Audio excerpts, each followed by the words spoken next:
Welcome, everyone. Thank you for joining today's webinar with Nucleus Security. Every millisecond counts for cybersecurity. My name is Kang. I'll be your moderator today. Before we begin, just a few logistical reminders. Today's discussion is being recorded and you're currently in the listen-only mode. You may submit questions throughout the discussion using the questions function in the lower right corner of your console. We will answer everyone's question towards the end of the presentation.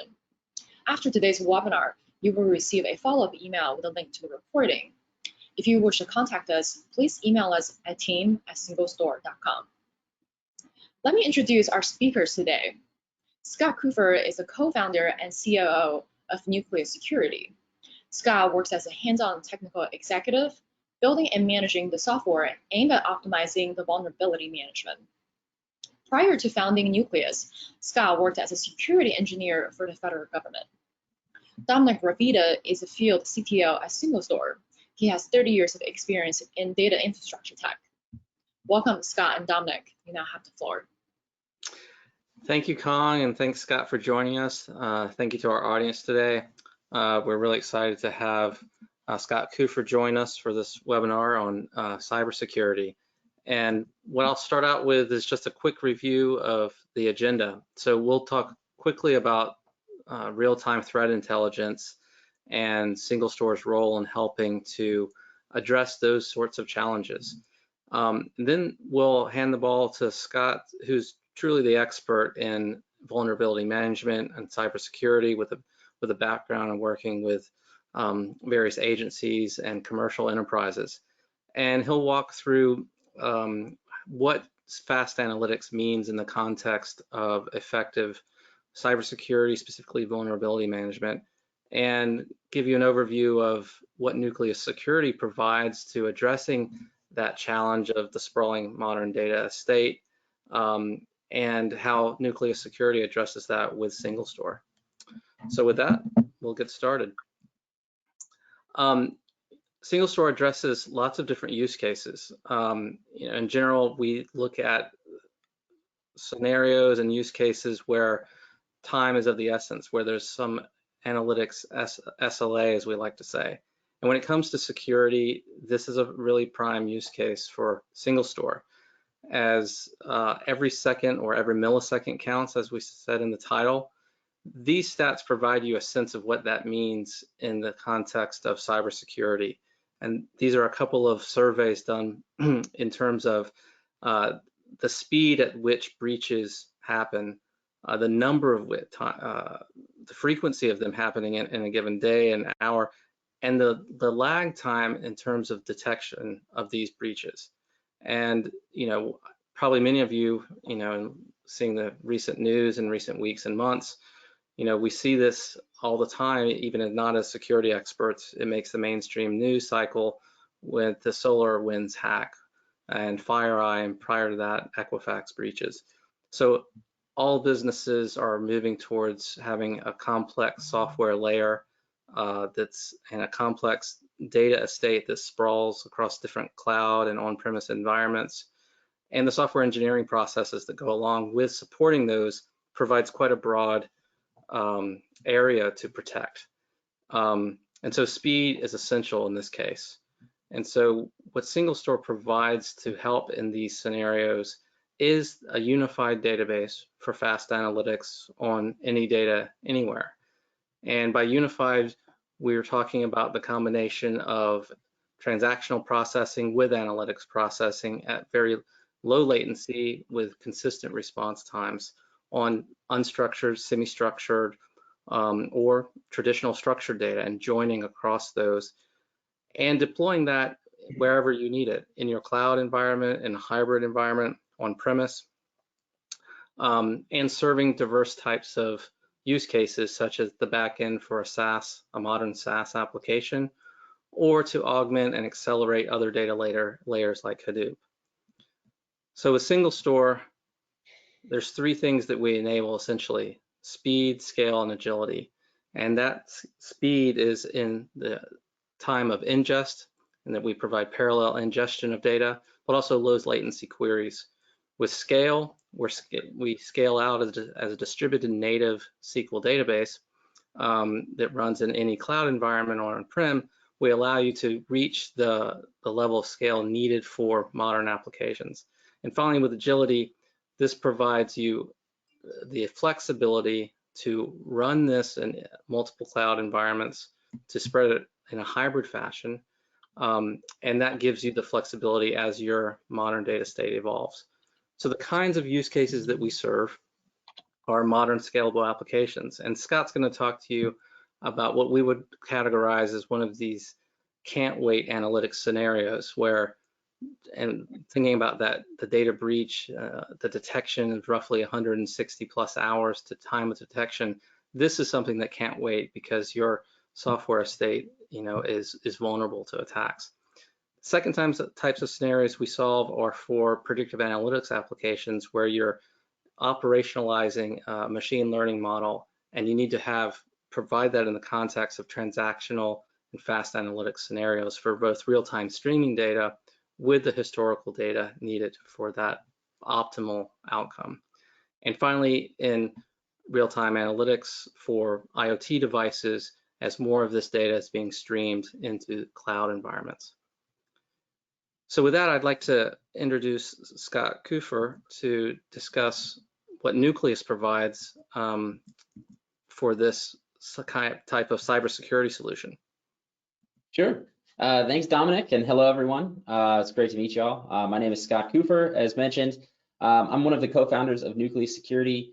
I wanted to talk today a little bit about how we use SingleStore to provide the Nucleus product. But first, I need to tell you a little bit about us and kind of what we do and sort of how SingleStore kind of helps with that. So kind of to get this thing started, we are a cybersecurity company. We are based out of Florida, which is a little bit strange for our industry, but we do have an international scope. We work with customers all over the world.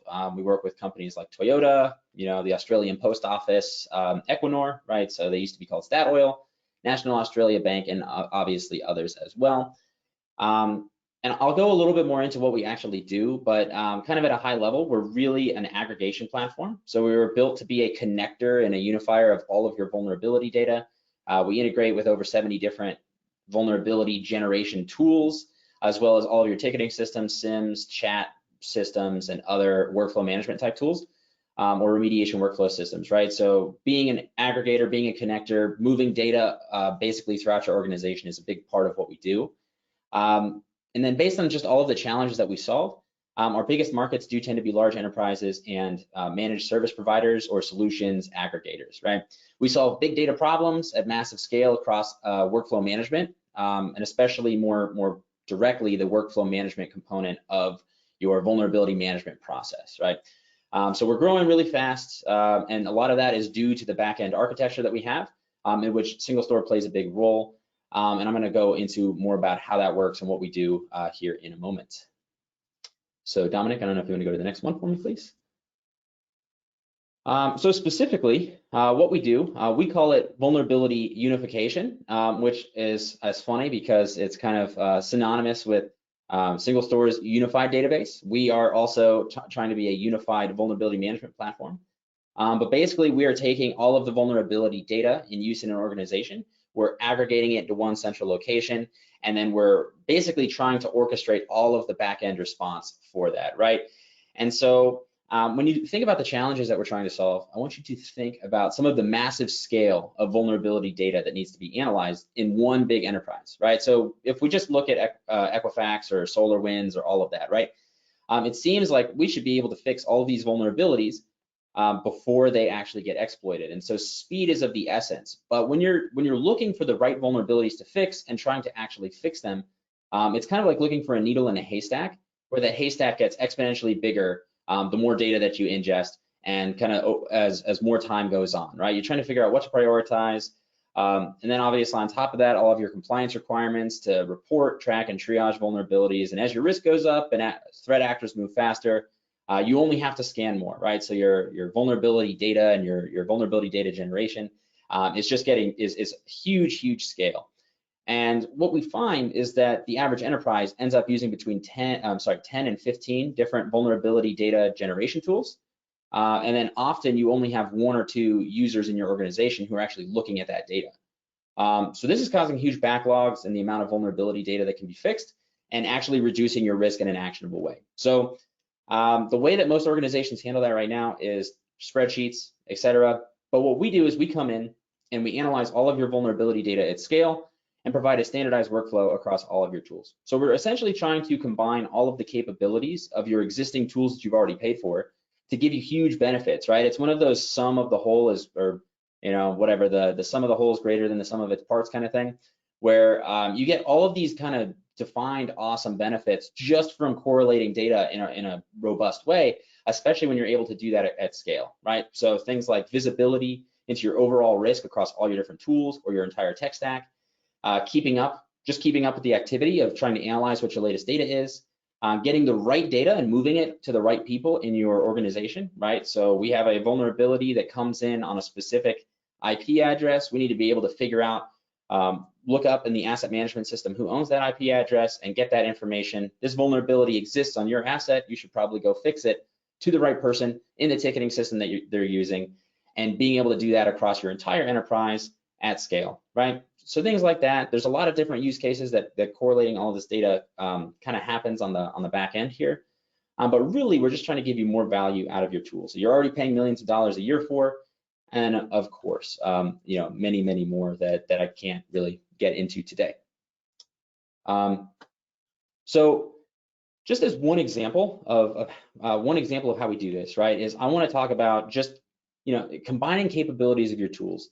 And let's talk about threat intel, which Dominic mentioned earlier. We'll talk about a vulnerability scanner, one asset inventory system, and one ticketing system, right? So those are 4 different systems. They've got 4 different users that are all responsible for running those. You've got a whole different set of users that are logging into your threat intel console, that are logging into your vulnerability scanning console, that are logging into your ticketing systems, et cetera. And so just one basic use case is I have a vulnerability scan that happens on a single IP address. I have an asset CMDB that has the ownership information for that IP address. I have a ticketing system where the owner of the asset CMDB goes and actually works off all of their patches and all of their vulnerability remediation workflows. And you've got a threat intel feed that you're paying $500,000 a year for. You've got threat analysts that are looking at that data, but it's not correlated or tied to any of your other vulnerability data. And so just one basic example would be take threat intel, overlay it on top of your vulnerability scanning tool to say, not just that you have a vulnerability, but it is actively being exploited in the wild.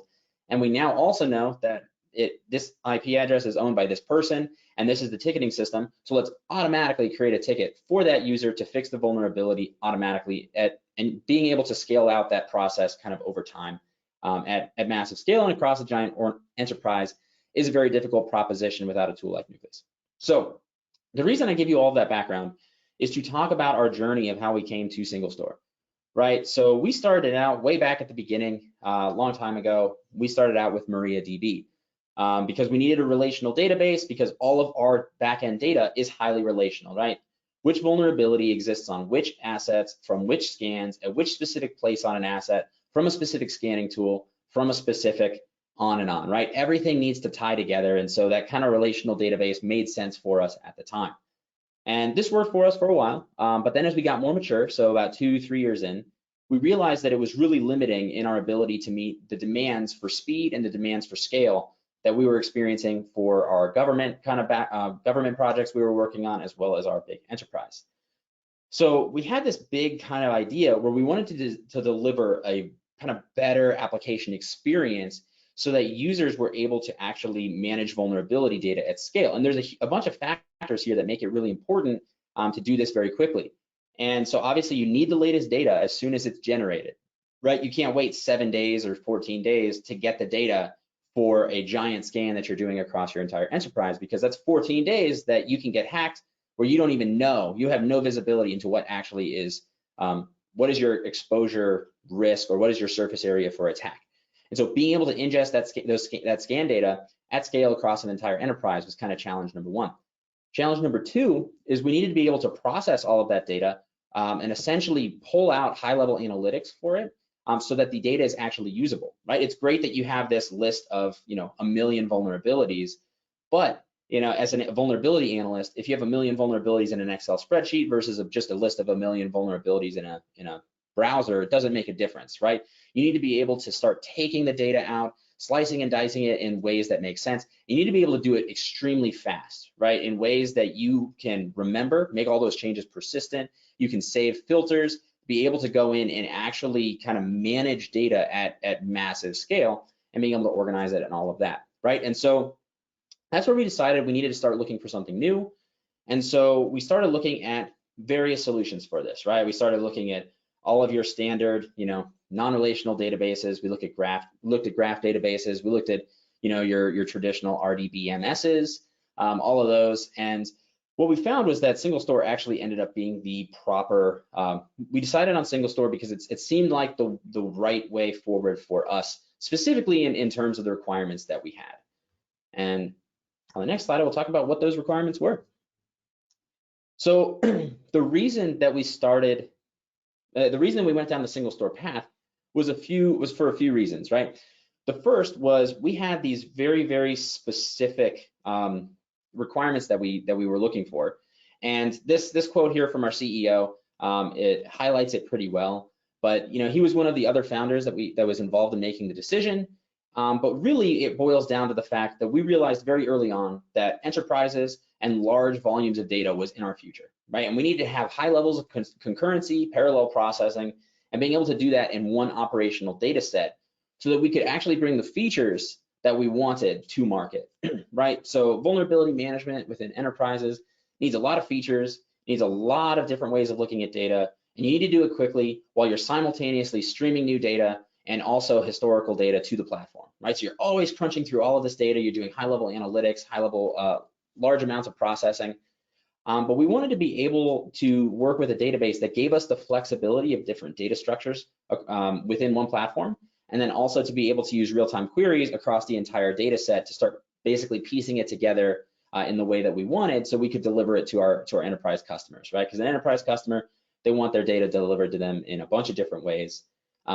In ways that you can't predict, right? You can't just go straight OLAP style database. You can't go collect things into documents in a document style database in a way that's predictable, especially at scale and especially as you start working across big enterprises where everybody does things differently. So we needed a standardized singular data set that we could work off of that would give us flexibility to actually start making queries that we needed while simultaneously dumping huge amounts of data in there as well. So obviously, we are a SaaS application, so all users are accessing Nucleus via browser. So it goes back towards that modern web application design that Dominic was talking about earlier. We do also get deployed on premise for certain organizations.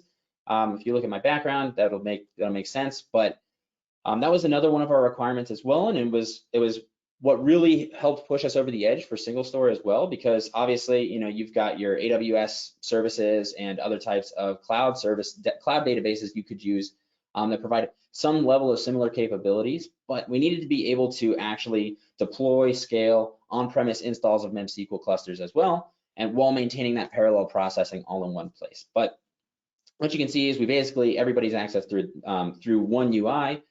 We have kind of a back-end job scheduler that we use to do the actual ingest of data, but every customer is making requests and queries in real time in the Nucleus web app through the browser that we're then delivering basically in near real time with the SingleStore database. And so to kind of wrap this whole thing up, I know I've been talking here for a few minutes. I want to talk about what our actual results were, right? So we're ingesting a lot of data and huge volumes of data. So one of the original bottlenecks for us was being able to get that data into the Nucleus platform and then recalculate all of the kind of high-level metrics as quickly as possible. And so you'll see a lot of kind of other tools that do vulnerability management or vulnerability scanning will do this nightly or every 24 hours.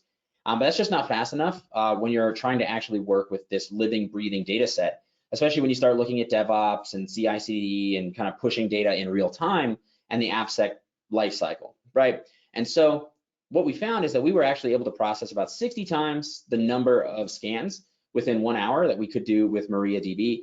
And obviously a lot of this is there was a little bit of kind of DB tuning that needed to happen, but on the whole, it was pretty much an apples to apples comparison. It was pretty much a drop-in replacement. It took us about a week to transition from MariaDB over to MemSQL entirely. It took us about a day to just get it up and running and having our app actually run off of MariaDB. But we saw some basically very impressive performance increases just from making the switch without having to do any sort of query tuning on our part. Which takes me to number 2, which is the increase in performance for our slowest queries. We saw about a 20x increase in time, and obviously a lot of that has to do with the awesome backend stuff that SingleStore now is doing, where they're doing all of that multi-parallel processing, which we were not able to do at the time with MariaDB, right? At the time, it was single threads, execute a query. It was kind of game changing for us to be able to actually operate a query across all the cores in our cluster at the same time. And then obviously that led us to being able to have to reduce our infrastructure costs, right? We were able to use less, we were able to buy less infrastructure space because we were able to operate the same number of queries at the same speed with a lot less infrastructure, right? Because we were able to maximize the use of the infrastructure and hardware we were using, rather than having to start doing all sorts of fancy sharding and whatnot that we were doing previously. So that's kind of the results that we got and sort of the journey of sort of why we need something fast and how we do that, and then obviously how we can kind of use SingleStore on the back end to help with that. That's kind of the idea of this whole thing, right?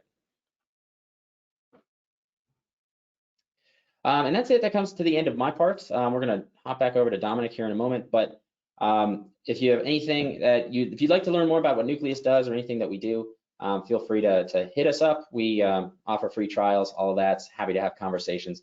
I'm sure they'll share my contact info with you here at the end as well. Terrific, thanks. Kong, I'll hand it back to you. Sounds great. All right, we'll start the Q&A portion. As a reminder, you may submit questions using the question function located in the lower right corner of your console. Great, first question. Why is it better to use Nucleus instead of building a vulnerability management system internally? What's so hard about it? Yeah, that's a great question. We actually get asked this a lot because it's one of those things that seems relatively straightforward on the surface, but as much as I hate it, I like to use the iceberg analogy. Where you start going towards it and you're like, oh, this isn't that bad. We're gonna ingest a couple sources of data and then we're gonna correlate them and it'll all be good. And then as soon as you start going down that path, you realize that it's actually a lot bigger of a challenge than you think, mainly because a vulnerability aggregation and workflow management platform, it needs to do a lot of different things. And it needs to do all of them well to be useful. It needs to correlate data. It needs to correlate data from a bunch of different sources. You need to maintain all of those, connectors. You need to be able to manage workflows because everybody wants this vulnerability data in your cybersecurity team, right? So being able to make that data look in the right way so that your CISO likes it, and then putting it in, being able to manage it over time and have these persistent changes.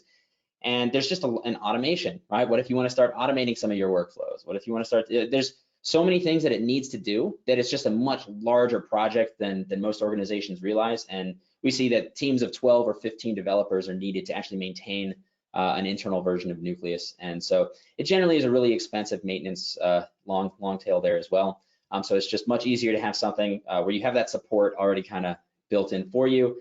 We're 90% of the way there and we're willing to support the rest of the way. So it's just a much bigger problem than it appears on the surface.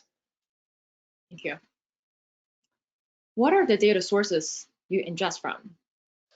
Oh yeah, so we obviously try to integrate with all of the different tools in use in your organization, right? And we're trying to tie all of that together. So you've got your vulnerability scanning tools are really the kind of backbone, right? So your traditional network scanners, your DAST, so dynamic application scanning, your static code analysis tools, your code scanning tools, right? So you've got containers and cloud and container images, and you're scanning all of those things, and that's kind of the backbone of what we do. But we also correlate that to all of your asset inventory, your source code repositories, your threat intel information. And that's just for analyzing data, right? And then on the back end, you've got your ticketing systems, your SIMs, your chat systems, email, all of those things that help you actually orchestrate a response on the back end, which, I don't know, kind of ties back to the why is it hard to build a Nucleus, is that you've got all of these different workflows that need to work in tandem, and they all need to work well in order to be useful. So there's just a kind of a flavor, but we integrate with I think we're up to 75 different data sources at this point, and that's obviously growing all the time. Great. This is a related question. What data source types do you integrate with? Sure. So yeah, I mean, in which way? In specifically types from like what types of data are we ingesting from a category perspective, or more like data structure perspective?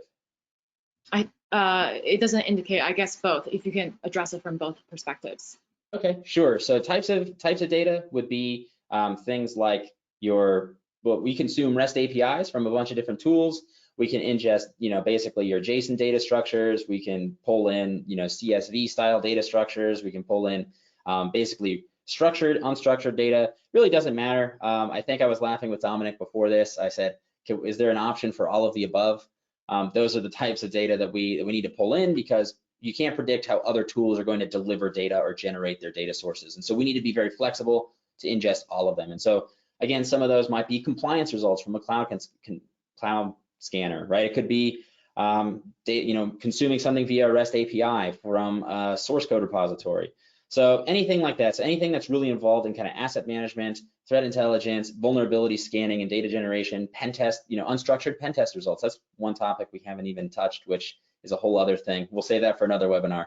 And then obviously your ticketing systems, your SIMs, your chat, all that stuff. So we integrate with kind of a broad, very, very broad spectrum. So Scott, I've got a question related to that in terms of data ingestion. With those different types of sources, it sounds like there may be some real time and some batch oriented, but also the data source provider, you mentioned CSV files, so that's probably coming from a file system or object store. Are you using messaging systems like Kafka or distributed processing systems like Spark to consume data as well? We have. It's not a big part of what we do, because for most vulnerability data is you're not storing it in things like those types of systems until it's already been processed. So more often than not, we're actually pushing to those types of tools. That being said, it has happened, but it's not kind of a primary ingestion mechanism that we use. Gotcha. And what, I mean, you mentioned that one of the reasons you chose SingleStore was for high-speed ingestion of data. We've got a couple different ways to bring in data, and pipelines is the way to do that in parallel, as well as you can just load it in traditional forms. What mechanisms from SingleStore are you using to load some of that data? Yeah, so it's a mixture, right? So we're an enterprise application. We're always kind of undergoing improvements and developments on the back end. So we, started with the traditional method and then have explored other options kind of in more recent times. Because again, originally we just were transitioning from MariaDB. So we basically just drop it in, replace, and there are no options for additional ways of ingesting, at least at that time when we made the switch from MariaDB. Like they didn't even have column store at that point. So we were very traditional, and then we're sort of in the middle of transitioning to other types of data. So we've explored pipelines. But I would say we're, kind of a mixture. I'll use the hybrid label on it. Okay, great. Great. Next question. Who are your consumers? Yeah, so that's a complicated question also, because we have a lot of different types of consumers depending on what you're trying to find out, right? So there are a lot of insights that you can gain from the type of data that we have, and especially having it all correlated into one place, being able to say, oh, all of these vulnerabilities relate to a specific service.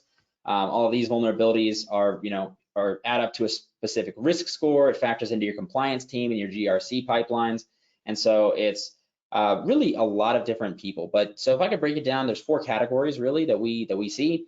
You've got your vulnerability analysts is kind of your first primary user. So those are your security teams within your organization that are actually going in and they're using Nucleus to try to actually manage the huge volumes of data. The second set of users is, we call them compliance or GRC type users. But basically these are maybe like your application security team leaders or users that are going in and making decisions about whether or not you should push code to production. So you need a certain amount of data to do that, and you need to integrate into your CI/CD pipeline. And so you need data to say, well, from a security perspective, do we have a gateway that we can sign off on or deny based on all of this data that we have? And so we see a set of users that specifically use Nucleus kind of for that purpose, right? Is this compliance piece. Third level is engineers. So that's everybody that is actually responsible for managing patches, everybody that's responsible for fixing vulnerabilities. And so sometimes that's even a transparent process to most users of consumers of Nucleus information. They might still be using Jira, they might still be using BMC Remedy or Azure DevOps if they want. And so we're basically allowing users to stay and continue using the tools that they're already using. And so they may log into Nucleus, they may not. And then, of course, finally, you've got upper level management, right? They want visibility so they can make budget and risk decisions, which is impossible to do unless you've got visibility into every layer of your tech stack and it's kind of presented in a way that makes sense. Thank you. Regarding SingleStore and Nucleus solution, how does your solution handle zero data loss so no security vulnerability is missed? Yeah, so that's actually really a great kind of question. So that's where I go back to the hybrid model of how we ingest data, right? So we ingest data kind of in multiple ways, where one is we're actually consuming data directly from a source of truth, right? Whether that's a scanner, whether that's an asset inventory system, and we will actually take a snapshot point in time of the kind of response, right? So if you upload a CSV file, we have that CSV file at that point in time. So we can actually recreate that whole historical record as needed. But basically we do a lot of kind of magic on our end for that. We do rely a lot on MSQL's kind of high availability to make sure that we're not missing stuff as it's ingested. But we basically do these integrity checks on a daily basis, and we kind of map that to the actual sources of truth to make that happen. So we're kind of in real time or intermittently making sure that we're not straying or diverging from the metrics that are being generated directly from all the sources of truth. Thank you.